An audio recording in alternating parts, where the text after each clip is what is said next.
1973년 74년에 제1차 석유 파동을 겪으면서 박 대통령은 이 끈적끈적한 광물에 더욱 한맺힌 유감을 갖게 된다. 이러한 심리 상태가 빚어낸 것이 포항 석유 대소동이다. 오원철은 한국형 경제건설 제6권 엔지니어링 어프로치에서 1976년에 포항 석유 발견 발표를 전후한 비사를 다음과 같이 기술하고 있다. 1975년 12월 5일 박 대통령은 중화공업당 수석비서관 오원철을 서재로 불리는 집무실로 불렀다. 박 대통령은 회의용 탁자에 앉아 오 수석을 맞았다고 한다. 부르셨습니까? 이봐, 포항에서 석유가 나왔대. 박 대통령은 시커먼 액체가 들어있는 링거병을 보여주더니 마개를 뽑고 액체를 큼직한 잿더리에 조금 부었다. 성냥으로 불을 붙이니 잿더리에 번졌다. 시커먼 연기도 났다. 오원철은 순간 이상하다는 생각을 했다고 한다. 원유에는 가스 성분, 휘발유 성분, 경유, 중유 성분 등이 복합적으로 들어있다. 여기에 불을 붙이면 가스 성분이 펑 하고 소리를 내면서 불이 붙는다. 그런데 이 기름은 정제되어 나온 석유처럼 얌전하게 불탔다. 오 씨는 직감적으로 원유가 아니란 생각을 했다. 박 대통령과 함께 기뻐할 기분이 내키지 않았다는 것이다. 오 씨는 석유가 나온다면 얼마나 좋겠습니까? 라고만 했다. 각하 그 기름을 분석해 보겠습니다. 제게 주십시오. 오 씨는 링거병을 가져와서 김광모 비서관에게 보였다. 또 누가 엉터리 보고를 했구먼요. 그때만 해도 오 수석이나 김 비서관은 포항에서 정보부가 시추를 하고 있는 것을 모르고 있었다. 두 사람은 공무원 생활을 하면서 석유가 나왔다는 흥분된 보고가 허위로 밝혀지는 경우를 여러 번 겪었었다. 우물을 파다가 기름이 떠오른다고 해서 현장 조사를 해보면 근처에 미군이 6.25 전쟁 때 기름 탱크를 갖고 있었고 그 기름이 땅속으로 스며들어 우물을 팔 때 물에 섞여 나왔다는 식이었다. 김광모 비서관은 가까이 지내는 호남 정유의 기획 담당 임원이자 인류 화학 기사인 한성갑을 불렀다. 오원철 수석은 기름이 든 유리병을 한 씨에게 넘겨주면서 엄숙하게 말했다. 가장 빠른 편으로 미국 칼텍스에 보내서 시험을 하되 신중을 기하시오. 원유일 가능성에 대해서도 의견을 보내주시오. 한 씨는 어디서 나온 겁니까? 라고 물었다. 더 이상 묻지 말아요. 비밀을 철저히 지켜야 합니다. 한 4일이 지났을까? 한 씨가 분석 보고서를 들고 들어와 오 수석에게 설명해 갔다. 이것은 원유가 아니고 경유입니다. 이걸 보십시오. 포항에서 나온 기름을 갖고 가서 증류 시험한 그래프를 펴 보였다. 원유에 열을 가하면 어떤 성분은 낮은 온도에서 증발하고 무거운 성분은 높은 온도에서 증발한다. 이걸 온도 곡선으로 그리면 야산의 능선 모양이 된다. 그런데 한성갑이 보여준 그래프는 담배값을 측면으로 세워놓은 형상이었다. 제로 상태가 한동안 계속되다가 경유가 증발하는 온도에서 갑자기 선이 수직으로 올라가서 한동안 평평해졌다가 경유 성분이 끝나는 곳에서 갑자기 떨어져 다시 제로가 되는 것이었다. 이 그래프를 보고 오원철은 이 기름은 경유 성분만 있고 다른 성분은 없다는 것을 간파했다. 휘발유, 등유, 경유, 중유 성분까지 두루 갖추고 있는 것이 원유인데 경유 성분만 검출되니 이 기름은 경유일 수밖에 없는 것이다. 한 씨는 이렇게 덧붙였다고 한다. 이 그래프를 보니 호남 정유에서 경유를 만드는 온도 곡선과는 차이가 있습니다. 그러니 대한석유공사 제품일 것입니다. 경유는 거의 투명한데 무엇이 섞여 있다는 거요. 중질류가 극소량이 있습니다. 오원철 수석은 지질연구소 소장을 전화로 불렀다. 포항에서 기름을 파고 있다면서요. 소장은 마지못한 듯 그렇습니다 라고 했다. 시추할 때 경유를 윤활 목적으로 사용하는 것 아닙니까? 그렇습니다. 오원철은 포항 비공에서 경유가 나왔고 정보부에서 이를 원유라고 오해한 까닭을 이렇게 추리해 보았다.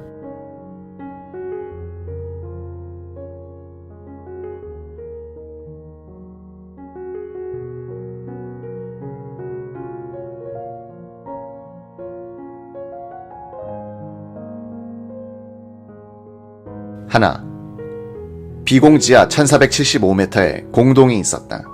그 공동은 물로 차 있었을 것이다. 이 공동 부근의 지층에는 틈이 많이가 있었다. 둘, B공 가까운 곳에서 A공을 먼저 실추할 때 냉각수로서 물을, 윤활제로서는 경유를 상당량 고압으로 주입시켰다. 시추기를 가동하면서 기어 오일이나 그리스 같은 기계유도 썼다. A공이 지하 1500m쯤에 도달했을 때 이런 기름 섞인 물의 일부가 바위 속 틈을 타고 이동해 갔다. 모여든 곳이 B공 지하 1475m 공동이었다. 여기에 조금씩 모여든 기름이 수십 리터가 됐다. 셋. 이런 상황에서 새로 시추하기 시작한 B공의 위치가 바로 이 공동이 있는 지상이었다. B공 시추기가 지하 1475m까지 도달하여 이 공동을 뚫고 지나가게 됐다. 이 시추기는 이 지점에서 2m쯤 뚝 떨어지는 현상이 생겼다. 경유와 윤활유 등은 공동 안에 물 위에 떠 있었는데 시추 갱정을 메우고 있는 순환 이수를 타고 지표면으로 올라오게 됐다. 이것을 본 현장 사람들이 원유가 나왔다고 오해한 것이다. 때는 1975년 12월 3일 새벽 2시 30분이었다.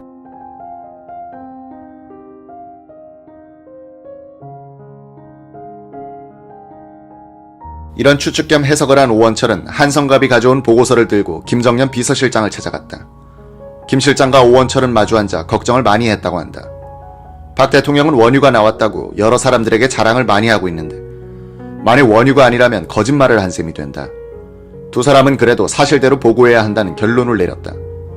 오원철은 경산한 집에 재를 뿌리는 것과 같은 이런 보고는 하는 사람이나 받는 사람이나 가장 기분 나쁜 보고거리일 것이다 라고 회고했다. 잠시 후 김정년 실장은 분석 보고서를 갖고 오 수석을 데리고 박 대통령의 집무실로 들어갔다. 오 수석이 보고할 것이 있다고 합니다. 포항에서 나왔다는 기름은 원유가 아니라고 합니다. 오 수석 직접 보고하시오. 오원철은 사실대로 설명했다. 박 대통령은 김 실장 하고 부르더니 중앙정보부장을 당장 불러라고 했다.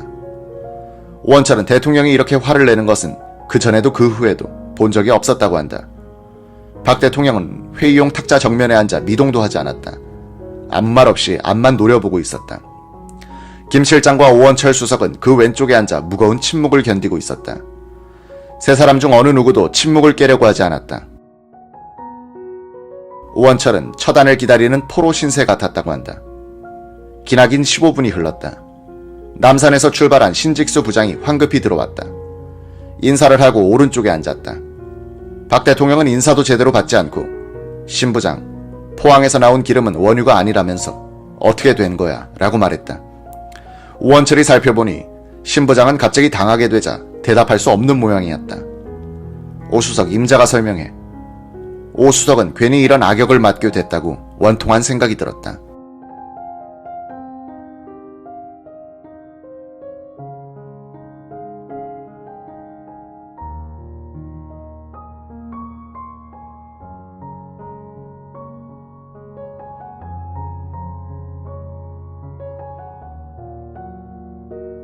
포항에서 나온 기름이 진짜 원유라면 여기 모인 사람들이 모두 좋아할 텐데. 비밀 공작하듯이 석유 탐사를 벌이고 있는 정보부에 오 수석의 기술자적인 오기가 칼을 들이댄 꼴이 됐다. 오 수석은 될 수 있는 대로 간단하게 요점만 설명하기로 했다. 석유가 나왔다고 해서 너무 기뻤습니다. 그 원유를 미국의 칼텍스에 보내 분석을 시켰습니다. 그 결과 원유가 아니고 경유란 판단이 나왔습니다. 보고서를 신부장에게 넘겨주니 수행한 간부가 받아본다. 박 대통령이 먼저 이 어색하고 긴장된 분위기를 풀려고 했는지 오원철을 향해서 오 수석 임자 생각은 어때? 라고 말했다. 각하, 정보부에서 보고한 대로 시추 작업에서 채취된 기름이라는 것은 사실입니다. 다만 전문가가 아니라 원유로 잘못한 것 같습니다. 중앙정보부가 조작한 것은 아니다고 정보부를 변호하는 답변을 했다. 박 대통령은 다시 생각에 잠겼다. 잠시 후 그는 무겁게 입을 열었다. 신 부장, 포항에 석유가 있다느니 없다느니 말썽이 많으니 이번 기회에 속시원히 뚫어서 확인토록 하시오. 그제야 오원철은 안도의 한숨을 쉬었다. 신직수 부장이 상처를 받지 않고 이 침통한 분위기에서 헤어난 것이 다행스럽게 생각됐다. 박 대통령의 절묘한 결심에 경의를 표하고 싶었다. 박 대통령은 신 부장을 수행한 간부에게 말했다. 앞으로 석유 탐사를 할 때는 오 수석과 자주 상의를 하라. 그리고 오 수석을 통해서 보고토록 하라.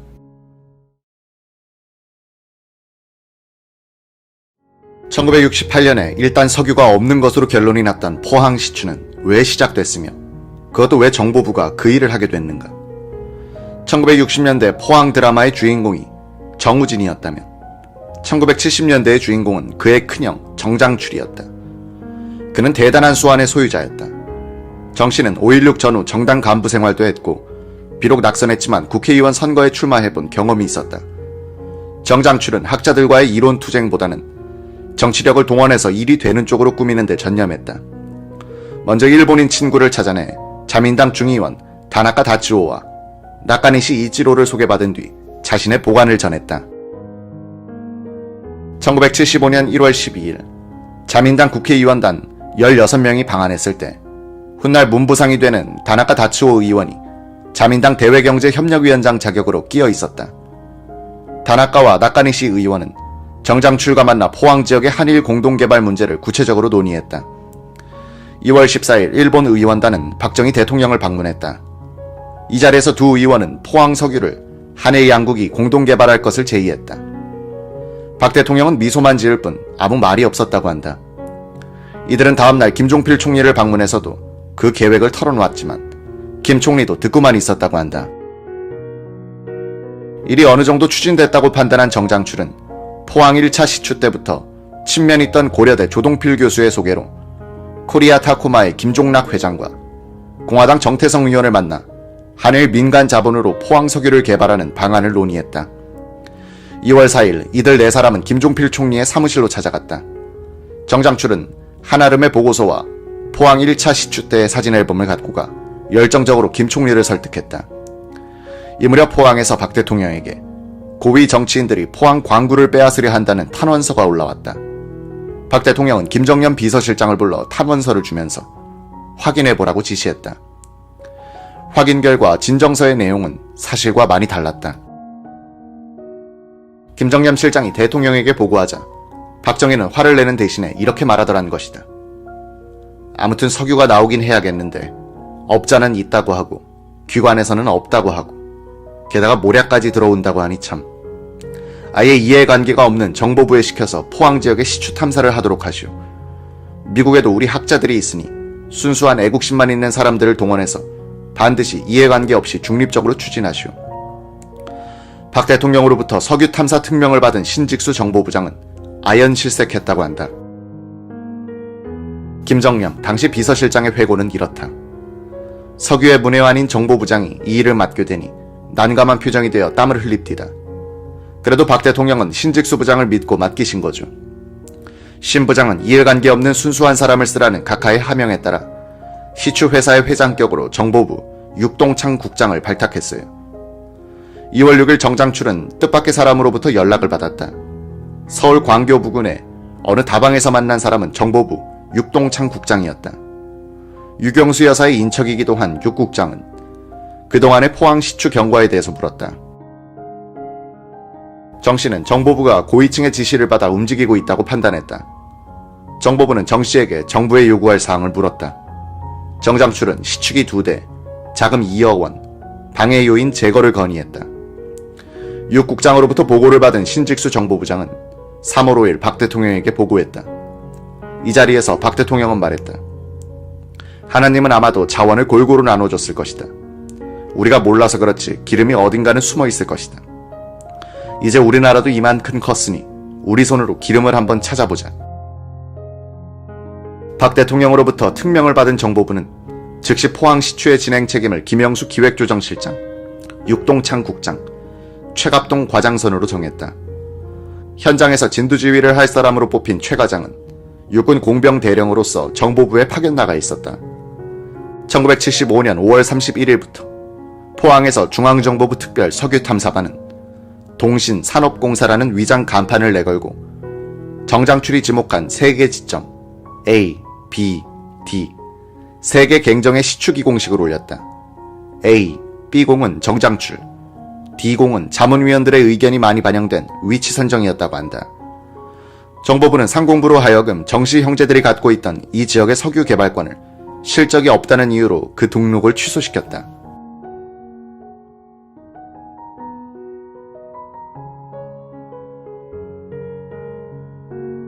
정보부는 국내의 석유 개발 전문가가 부족함을 알고 외국 전문가들을 수시로 초청해 의견을 들었다. 1975년 6월에는 프랑스 국립석유연구소의 라트레이유 박사가 포항을 답사 퇴적층이 너무 작다. 학술 목적의 시추가 아니라면 몰라도 경제적 목적의 시추로는 적합하지 않다는 비판적인 보고서를 냈다. 시추 작업도 비관적으로 진행됐다. 퇴적층이면 을에 나오는 천연가스 발견을 제외하고는 별다른 낭보 없이 가을로 접어들었다.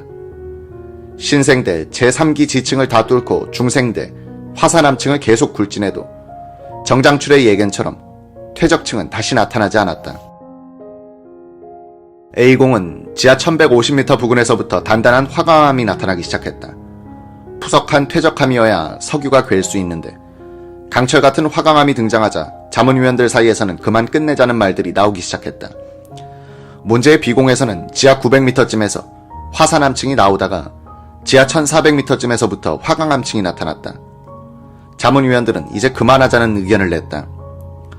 1975년 12월 3일 새벽 2시 30분경 포항 시추 현장 당직실에서 숙직 근무하던 광업진흥공사 파견 직원 곽승진은 전화벨 소리에 잠을 깼다. 지금 이상한 게 올라오고 있습니다.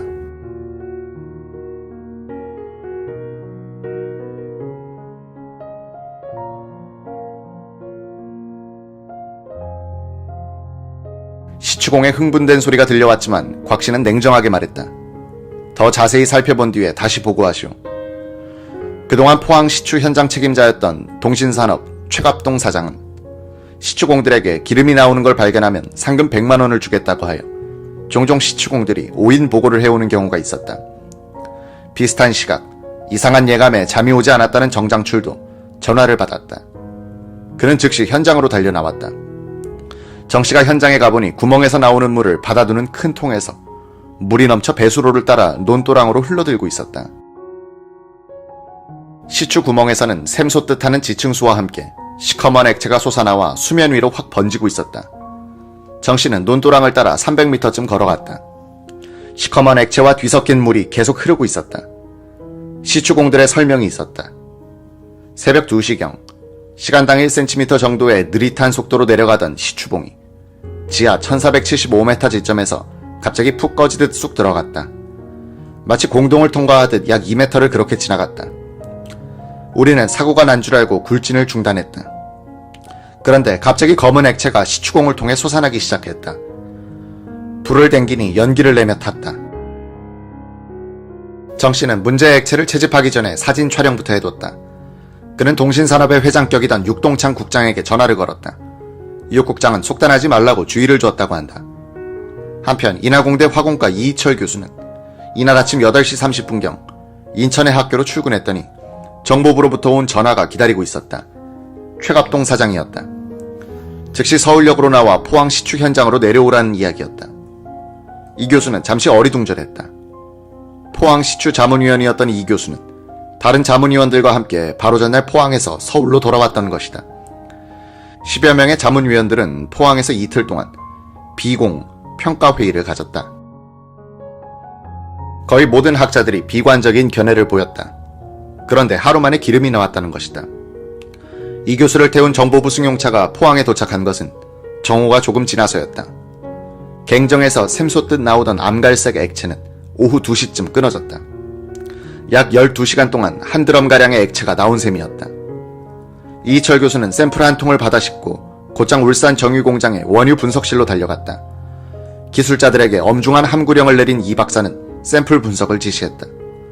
증류시험, 가스 크로마토그래피 및 형광 분석 등을 거친 뒤 분석자는 경질의 원유입니다 라고 말했다고 한다. 곁에 있던 정보부 직원은 이 낭보를 본부로 전했다. 이 액체는 두 갈래 경로를 따라 고위층에 전달됐다. 정장출은 그날 아침 서울로 전화를 걸어 부인을 급히 포항으로 내려오게 한 뒤 기름이 든 유리병을 코리아 타쿠마 김종락 회장에게 전달했고 김 회장은 친동생인 김종필 국무총리에게 갖다 주었다. 다른 한편으로는 최갑동, 육동창, 신직수로 연결된 정보부 명령 계통을 따라 기름이 든 유리병이 옮겨 다녔다. 12월 5일 신직수 부장은 분석표를 붙인 공식적인 기름병을 김종필 국무총리와 박정희 대통령에게 전달했다. 박 대통령은 기름병을 받아들고 아이처럼 좋아했다. 곁에 서 있던 김정년 비서실장에게 하나님이 우리를 버리지 않았어. 우리도 이제 산유국이 될 수 있구나 라면서 재떨이에 기름을 붓고는 라이터로 불을 붙였다. 그리고는 이걸 그냥 마시고 싶다고 했다는 것이다. 12월 6일 오전 9시 30분부터 청와대 회의실에서 경제 강요들과 중동문제연구소 연구원들 간의 회의가 열렸다. 낮 12시 30분경 회의가 끝나자 박 대통령은 김정년 비서실장에게 김 실장, 내 집무실에 있는 그것 좀 가져와 보시오 라고 했다. 잠시 후 대통령의 책상 위에 검은 액체가 담긴 유리병이 올랐다. 박 대통령은 내가 오늘 여러분께 기쁜 소식을 하나 알려주겠소. 우리나라 포항에서 기름이 나왔습니다. 이게 바로 그 원유니까 한 번씩 돌려가면서 보시오 라고 말했다. 어떤 사람은 손가락으로 찍어 맛을 보기도 했다. 12월 9일 박 대통령은 대구에서 열리는 전국 새마을 지도자 대회에 참석하기 위해 특별 열차를 탔다. 열차가 경기도 안양에 이르렀을 때 옆칸에 타고 있던 임방현, 장동훈, 박진환 특별 보좌관들을 불렀다. 박 대통령은 이들에게 원유를 개발하게 된 경위와 실용적인 단계에 이르기까지의 문제점 등을 자상하게 설명하기 시작했다. 이 무렵 박 대통령은 석유가 나오는 꿈을 꾸다가 깨는 바람에 아쉬웠다는 이야기를 측근들에게 한 적이 있었다. 석유에 한이 맺힌 대통령은 원유가 담긴 병을 자신의 집무실에 둔 이후부터 틈만 있으면 누군가에게 이것을 자랑하고 싶어진 것이다. 이날 저녁 숙소인 대구 수성관관 호텔에서 열린 만찬장에서도 박 대통령은 포항 석유 발견의 보안을 지킬 수 없었다. 다음날 새마을 지도자 대회가 끝난 뒤 전국 지방장관들과 가진 오찬 석상에서도 박 대통령은 이 소식을 알렸다. 이로써 포항 석유의 비밀이 깨져버렸다. 1975년 세모의 한국 사회는 대통령으로부터 번지기 시작한 석유의 꿈을 불태우며 저물어갔다. 필자는 1976년 1월 1일자 국제신문 사회면 머릿기사를 썼다. 기사 제목은 석유여 솟아라. 포항 일대 중생대 경상계 지층 탐사서 희망적 결론이었다. 직설적으로 포항에서 석유가 나왔다는 언급은 없었지만 석유가 나왔다는 전제하에 유전 가능성을 지적한 내용이었다. 기자는 연초의 연휴 때 포항 시추 현장을 둘러보았다. 해양 석유 시추선에 눈이 익은 기자에겐 매우 초라한 규모의 시추탑이었다. 시추 구멍 사이의 거리로서 배사 구조의 크기를 대강 짐작하고 왔다. 1976년 1월 4일 회사에 출근하니 정보부 부산지부에서 좀 와달라는 연락이 왔다.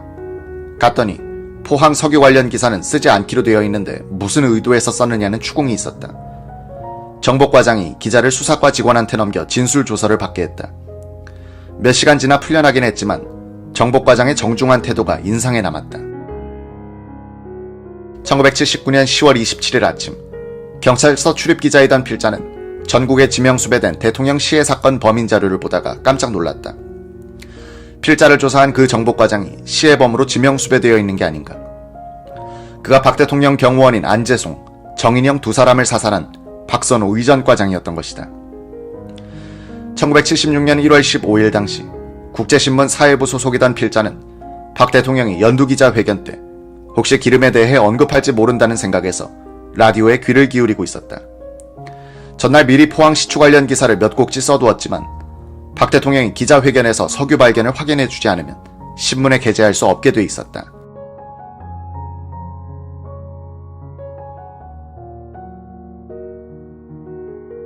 몇 시간이나 다소 지루하게 계속되던 일문일답이 마무리 단계에 들어가도 석유 이야기는 나오지 않고 있었다. 10번째 질문으로 어느 기자가 이렇게 물었다. 포항 근교에 석유가 나왔다는 설이 일부 국민 간에 퍼져 있으며 제주도 남쪽 칠광구에도 많은 석유가 매장되어 있다는 보도가 나오고 있어 국민들이 대단히 궁금해하게 생각합니다. 이 기회에 사실 여부를 밝혀주십시오. 박 대통령이 기다렸다는 듯이 답했다. 지난해 12월 우리나라 영일만 부근에서 처음으로 석유가 발견된 것이 사실입니다. 우리 기술진이 오랫동안 탐사한 후 세계 공을 시추한 결과 그중 한 군데에서 석유와 가스가 발견된 것이 사실입니다. 석유가 나온 양은 비록 소량이나 지하 1500m 부근에서 그것도 우리나라에서 처음으로 석유가 발견된 것은 고무적인 일이 아닐 수 없습니다. 그동안 키스트에 의뢰해 성분을 분석한 결과 양질의 것으로 판명되었습니다. 매우 반가운 소식이고 고무적인 이야기라 하지 않을 수 없습니다. 매장량이 어떻게 될지는 모르나 우리나라에서 석유가 나왔다는 사실 그 자체가 중요합니다. 경제성이 있을 만큼의 매장량이 있는지는 더 조사해봐야 합니다. 이 지역에 대한 탐사 및 조사를 위해 연초부터 외국 기술자들을 불러오고 필요한 장비를 들여오고 있습니다. 4, 5개월이 지나면 그 결과를 알 수 있을 것입니다. 외국 기술자들이 유망하다고 이야기하고 있으나 땅 밑에 있는 문제로 아직은 무엇라고 말할 수 없으며 더 조사해봐야 할 것입니다. 좀 더 확실한 것을 안 후 발표하기 위하여 공개하지 않았습니다. 기름이 한 방울도 나오지 않는 우리나라에서 기름이 나온다니까 국민들이 흥분하고 좋아하는 심정은 충분히 알 수 있으나 직접 파보지 않으면 알 수 없는 것이므로 하늘은 스스로 돕는 자를 돕는다는 말과 같이 국민들이 번영된 조국 건설을 위해 근면, 자조, 협동으로 부지런히 일하고 열성을 다하면 하나님이 우리에게 좋은 선물을 가져다 줄지도 모르니 조사가 끝날 때까지 기다려 주십시오. 필자는 이 대목이 끝나자마자 회사로 뛰기 시작했다. 마감 시간을 늦추면서까지 석유 발표를 싣기 위해 기다리고 있는 우리 신문에 준비해둔 기사를 넣기 위해서였다.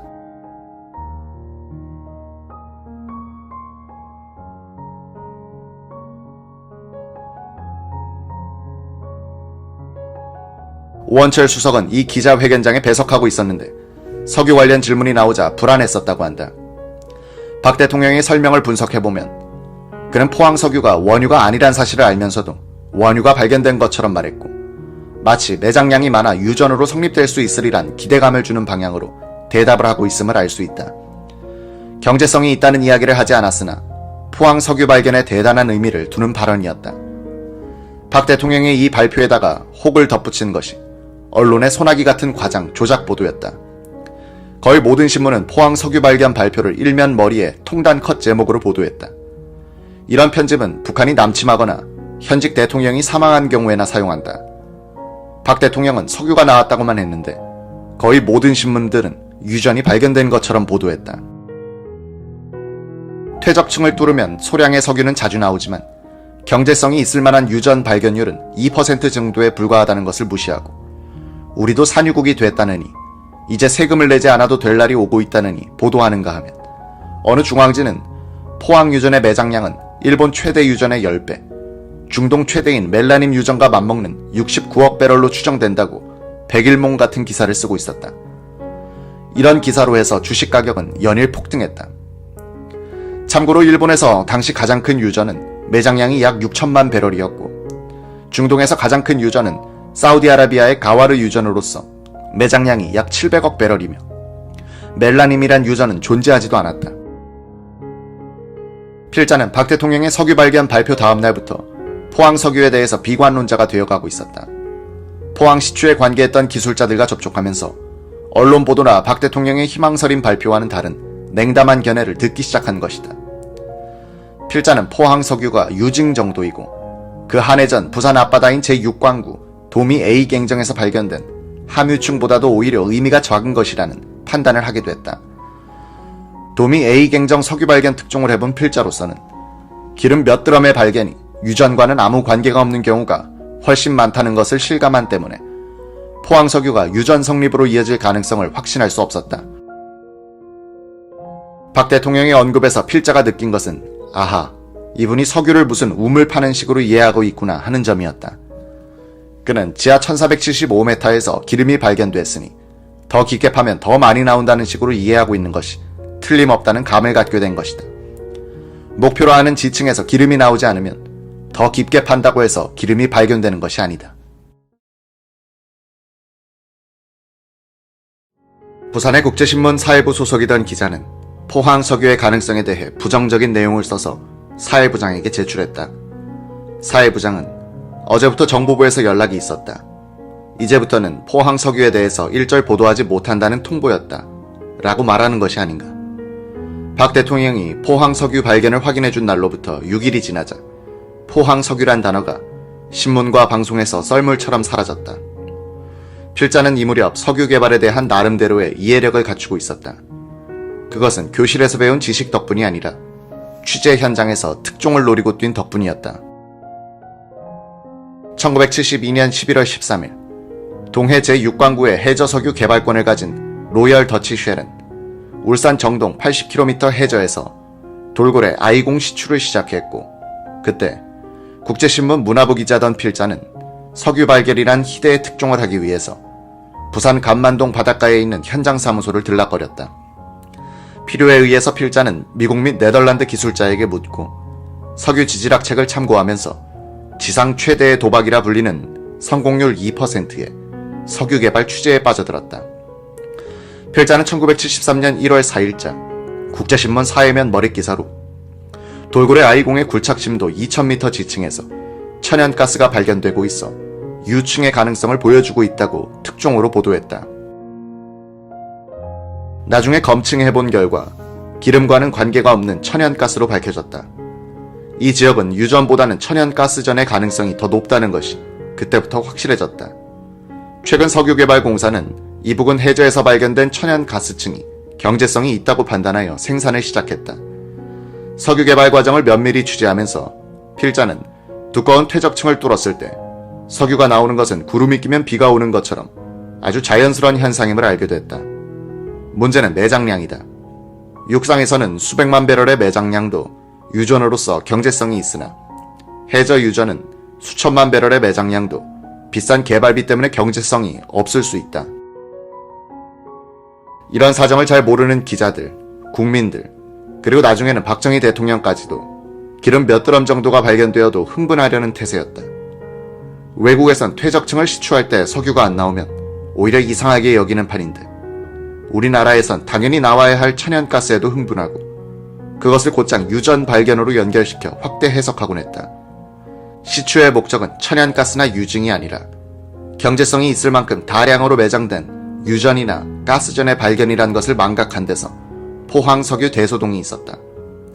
필자도 처음부터 그런 사실을 안 것이 아니라 취재 과정에 시행착오를 거치면서 배웠던 일이었다.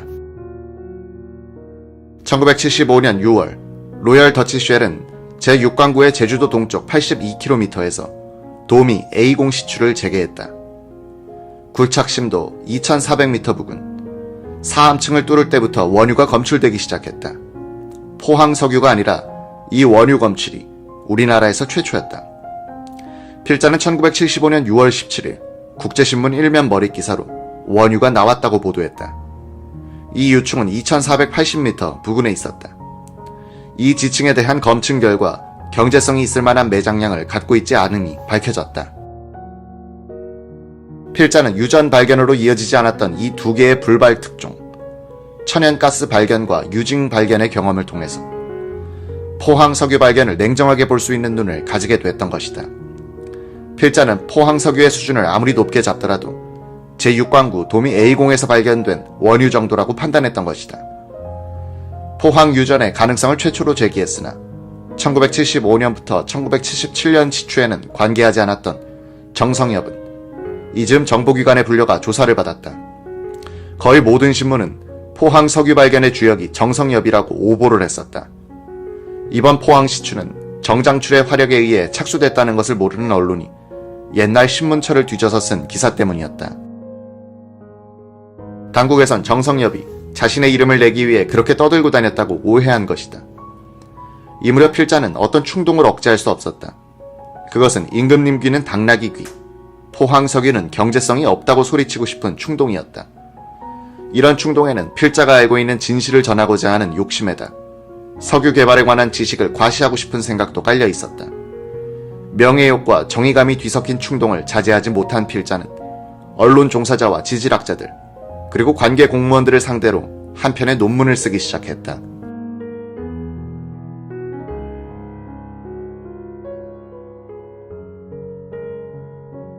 (1976년 5월에) 들어서자 포항석유에 대한 2차 발표가 있을 것이란 소문이 퍼지기 시작했다.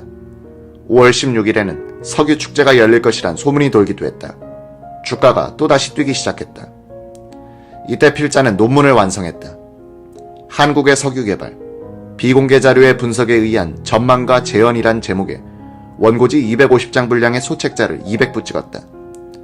인쇄비 11만원은 제발 그런 위험한 짓 그만두라고 말리던 아내가 됐다.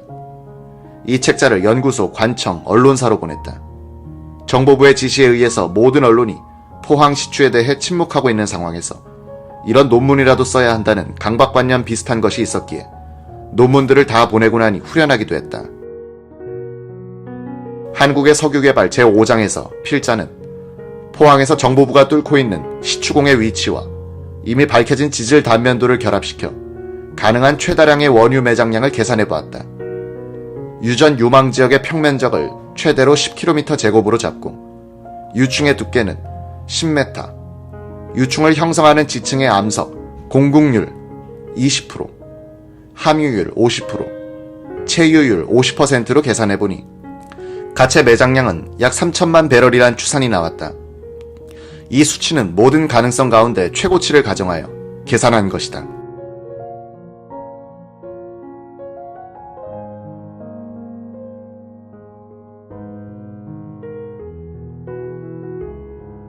이 최대치를 기준으로 해도 포항 석유로 한국이 석유를 자급자족하게 되었다느니 세금을 내지 않아도 되게 되었다느니 하는 보도는 터무니없는 과장이라고 필자는 지적했다.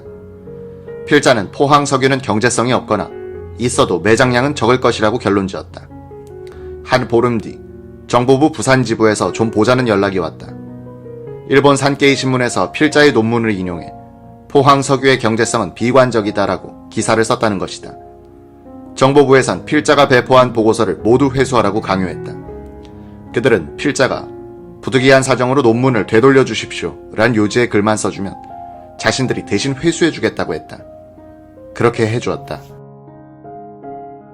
그 보름 뒤 필자는 근무하던 국제신문에서 쫓겨나 실업자가 됐다. 정보부에선 2번이나 정보부의 보도 지침을 위반한 필자를 몰아내도록 회사에 압력을 넣었던 것이다. 나중에 필자가 산케이 신문을 얻어 읽어보니 이 신문의 서울 특파원이 쓴 기사는 한국 포항 유전 소규모란 제목으로 외신면 머릿기사에 실려 있었다. 그 요지는 석유 전문 기자인 국제신문의 조갑재 기자가 포항 석유와 관련된 시추 자료를 근거로 하여 포항 석유에 대해서 비관적인 전망을 했다는 것이었다. 이 기사는 탄화수소를 저장해야 하는 지층의 두께가 얇고 탄화수소를 생성시키는 모함의 발달이 부족하다며 정부에서 발표한 포항 석유 발견이 과연 유충의 존재를 의미하는지 고립된 소량의 석유 발견을 의미하는지조차 확실하지 않다는 필자의 주장을 인용했다. 이 기사는 이어서 조 기자는 과대평가해서 매장량을 추산해도 포항 석유는 한국의 연간 소비량에도 미치지 못한 정도라고 주장했다고 보도했다. 졸지에 실업자가 된 필자는 잡지에 글을 쓰면서 몇 달을 버티다가 국제상사 신발 공장의 간부 사원으로 입사했다.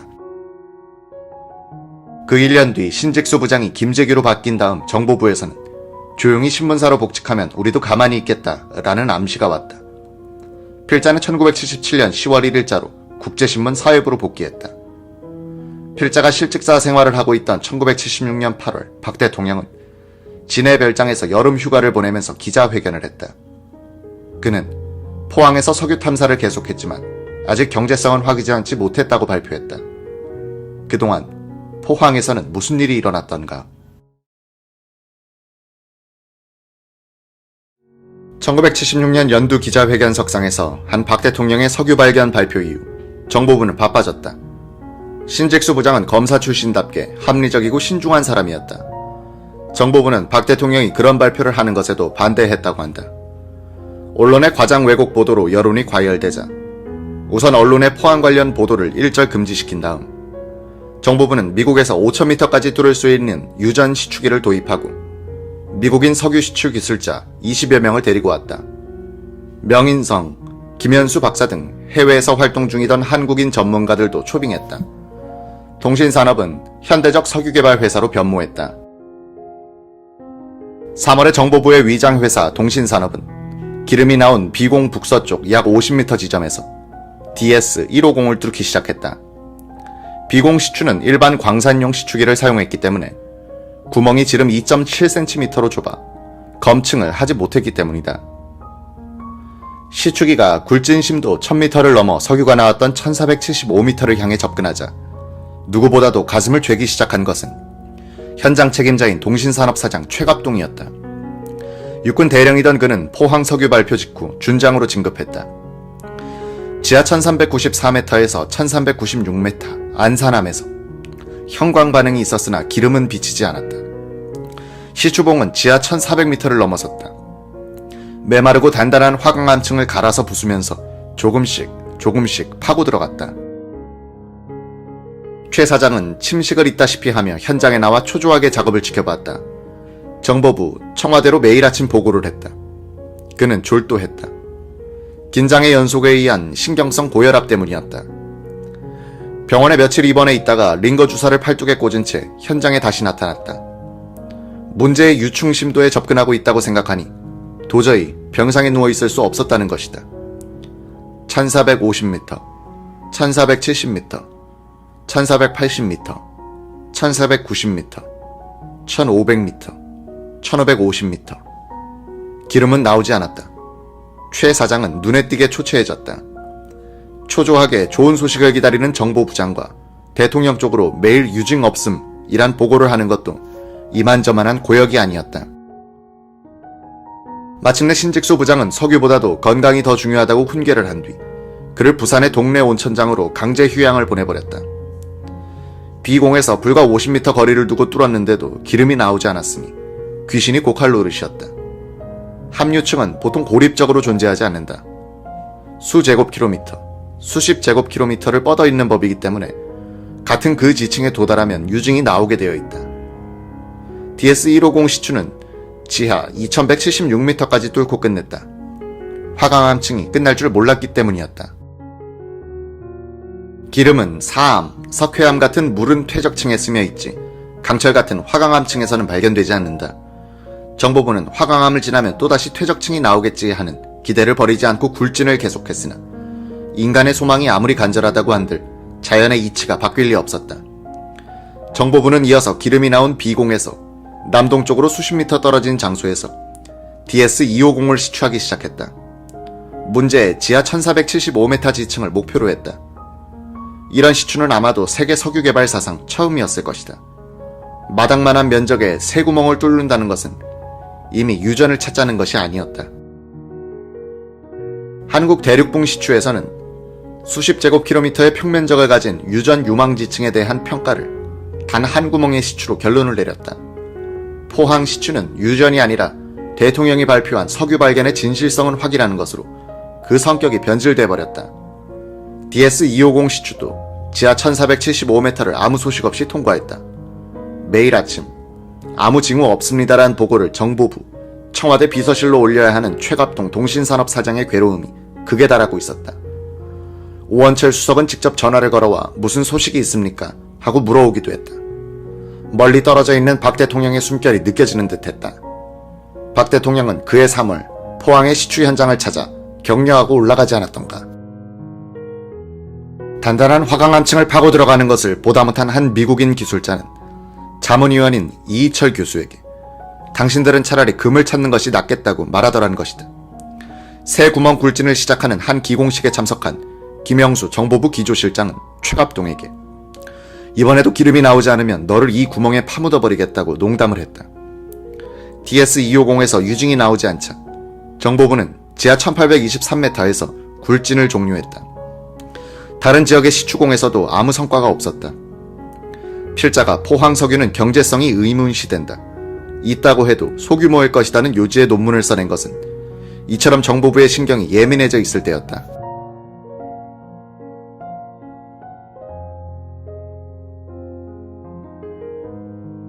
시추 현장에서도 이즈음 비공 원유에 대한 의문이 제기되기 시작했다. 국립지질조사소에서 현장에 파견 나가 있던 석유지질 전문가 곽영훈 박사는 그 의문점을 이렇게 요약했다. 우선 석유가 나올 수 없는 지층에서 나왔다는 점이었습니다. 석유지질 학설로는 어떤 경우에도 설명이 되지 않는 석유 발견이었습니다. 즉, 과학으론 해명이 되지 않는 현상이었다는 점입니다. 포항 지역에서 석유가 나올 가능성이 있는 곳이라고는 최대 두께가 800m쯤 되는 제3기 해성층뿐입니다. 그런데 이 3기층을 여러 번 뚫어보니 석유를 생성하기에는 지층의 성숙이 미흡하다는 결론이 났습니다. B공의 기름은 이 3기층이 아니라 중생대의 백악기층, 그것도 화강암, 정확히 말하면 규장암 지층에서 나왔단 말입니다. 다른 지층에서 생성된 것이 틈을 따라 이동하여 이곳까지 왔다고 설명하려고 해도 무리였습니다. 중생대 퇴적층은 제3기층과 달리 과성숙되어 기름을 생성시킬 수 없다고 우리는 판단했습니다. 중생대 퇴적층이라면 또 모를까.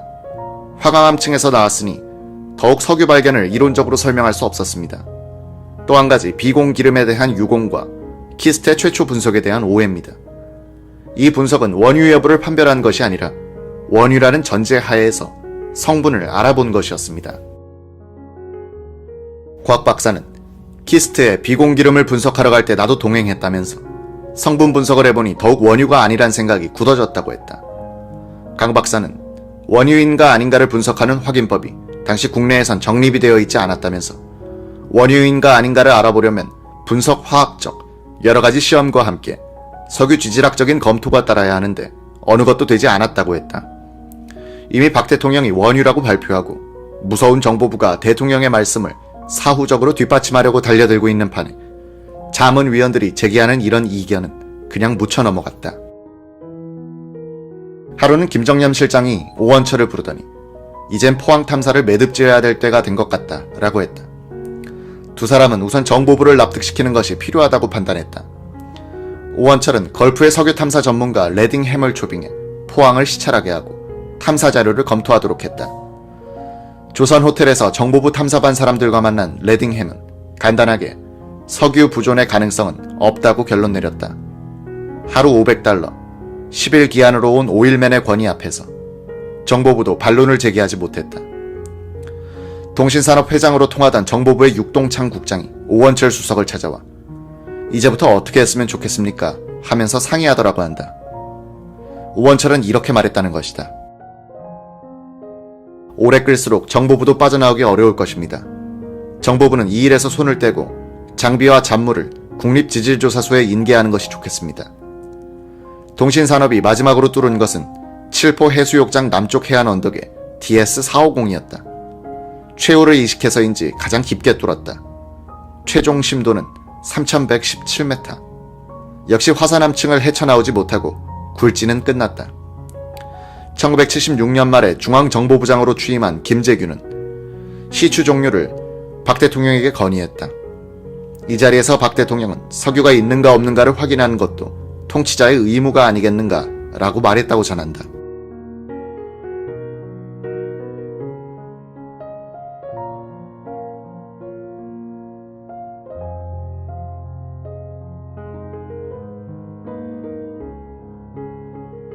연인원 약 4만 명, 약 70억 원의 예산, 12개 구멍 시추, 총 2만 5천 미터 굴착. 그 흔적은 암석 표본과 각종 검증 자료로만 남았다. 박 대통령, 김종필 당시 총리, 정장출, 최갑동, 그리고 현장의 몇 사람들은 비공에서 나온 기름을 기념으로 조금씩 얻어가 최근까지 보관했다. 1981년 여름 필자는 포항 시추 현장을 5년 만에 둘러보았다. 기름이 나왔던 비공은 시추 파이프가 박힌 채 남아있었고 가스가 지층수에 섞여 보글보글 올라오고 있었다. 풀밭 속에 버려진 이 갱구가 기름에 한맺혔던 대통령과 온 국민들을 흥분시켰던 곳인 줄 아는 행인들은 별로 없었다. 뜨거운 지하수가 나왔던 D공 주변은 정부가 주변의 땅과 집들을 사들여 통제구역으로 설정해 놓았다. 갱구의 손잡이를 트니 뜨거운 물이 쏟아졌다. 국립지질조사소의 후신인 동력자원연구소의 현장관리소 직원들은 굴착 장비에 기름칠을 해가며 다시 때가 오기를 기다리고 있었다. 자, 이제부터는 오원철 씨가 주장한 포항 석유는 원유가 아니라 정제된 경유였다는 내용을 검증할 차례다. 오 씨는 그런 주장을 1997년 월간 5월호에 중앙정보부가 연출한 국가적 해프닝 포항 석유 탐사란 제하의 기고문을 실었고 그해 7월에 나온 한국형 경제건설 제6권에도 기재했다. 이 두 글은 별다른 주목을 받지 못했다. 저널리즘의 기준으로 본다면 이것은 오원철 씨의 주장일 뿐이다. 이 주장을 검증하는 절차를 거쳐서 사실이나 허위로 확인하는 작업은 그 뒤 진행되지 않았다. 지금부터 필자는 이 일을 하려는 것이다. 먼저 오 씨가 박 대통령으로부터 받은 유리병에 든 석유를 미국으로 보내 분석하는 데 있어서 중개 역할을 했던 한성갑 씨를 찾았다. 한 씨는 1976년 뒤에는 호남정유 부사장, LG 소재 사장을 거쳤다. 그는 오원철 씨가 기록한 과거사를 대체로 사실이라고 확인해 주었다. 다만 자신이 이 기름은 유공에서 만든 경유 제품과 같다고 말한 기억은 나지 않는다고 했다. 저는 당시 호남정유 서울 본사 기획 수급 담당 임원이었습니다. 오 수석 밑에 있던 김광무 비서관과 친했습니다. 저는 오원철 수석으로부터 받은 기름 샘플을 미국의 칼텍스로 보냈더니 며칠 있다가 분석지가 왔고 이것을 오수석에게 보고했습니다. 미국 연구소의 분석 결과는 원유가 아니란 것이었습니다.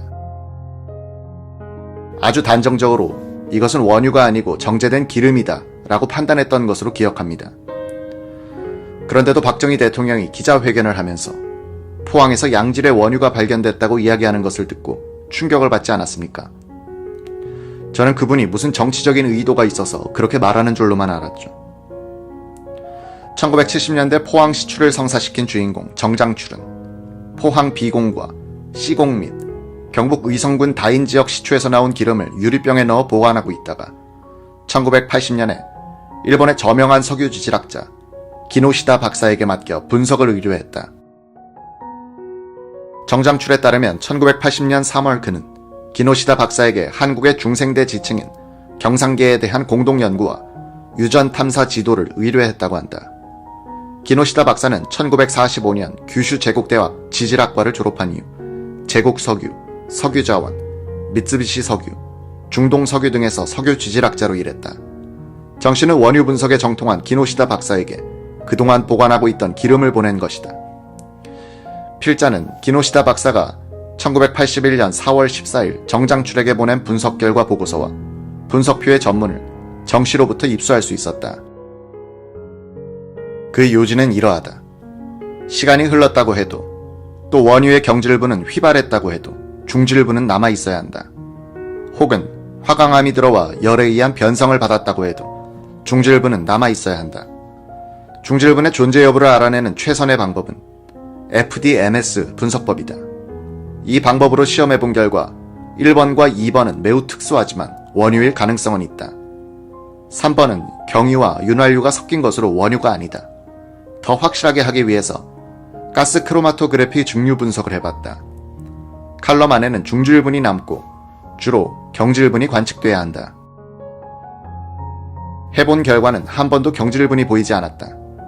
이렇게 되면 휘발분은 원래부터 없었다는 이야기로서 원유일 가능성은 낮다는 것이 분석자의 결론이 됐다. 분석자의 중간 보고는 이상과 같은데 대단히 죄송하게도 했지만 나의 견해를 덧붙여둔다.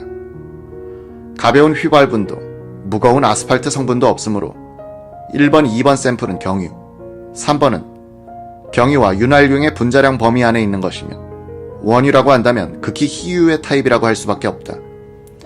가스 크로마토그래피의 분석에 의하면 나프텐 성분이 많다. 이 점 해성 유기물에서 생성된 원유의 특징인데 한국의 퇴적 분지는 육성층이라고 생각하는데 불가사의하다. 샘플 분석으로 더 상세히 답한다는 것은 무리라고 생각한다. 다른 자료로 원유의 존재 가능성을 제시하지 않으면 안 될 것이다. 원유라 해도 변질을 많이 받은 것은 확실하므로 양적으로는 큰 기대를 하기는 어려울 것이다.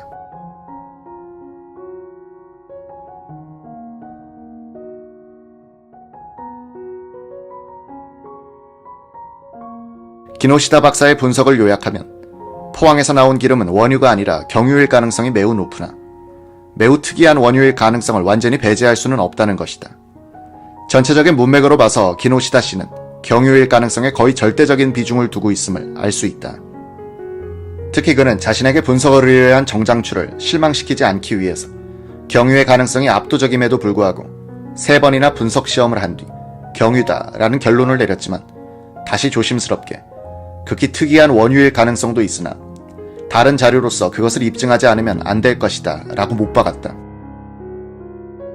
그는 대단히 죄송하게 됐지만 이란 말을 덧붙임으로써 분석 의뢰자인 정장출의 기대와 다른 결론이 나온 점에 대해서 신경을 쓰고 있는 것이다. 비공 기름을 가스 크로마토그래피로 분석한 자료에 따르면 이 기름에 열을 가했더니 섭씨 166도에서 처음으로 증발하기 시작해 396도까지 전체의 85%가 증발했다. 이것은 경유 성분이다. 나머지 15%는 섭씨 396도에서 760도 사이에서 증발했는데 이것은 중유 성분이다. 원유라면 166도 훨씬 이하의 온도에서부터 휘발유 성분 등이 증발해야 하는데 그런 것이 전혀 보이지 않고 무거운 아스팔트 성분도 없으므로 이 기름은 원유가 아니라 경유로 보여야 한다는 것이다. 다만 원유가 지층 속에서 생성된 뒤 갑자기 화산 분출이 있다든지 하여 열에 의한 변성을 받았다면 휘발 성분이 날아가 버린 원유가 될 가능성을 배제할 수 없다는 것이다. 이 부분은 지질학적으로 설명돼야 한다.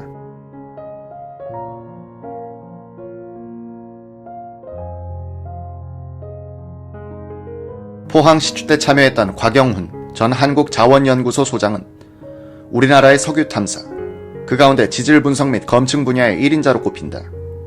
곽 소장은 1975년 12월에 기름이 나왔을 때부터 의문을 갖고 있었던 사람이다. 곽영훈 소장은 유공울산공장이나 한국과학기술연구소에서 원유라고 분석했다는 것은 사실과 다르다고 했다.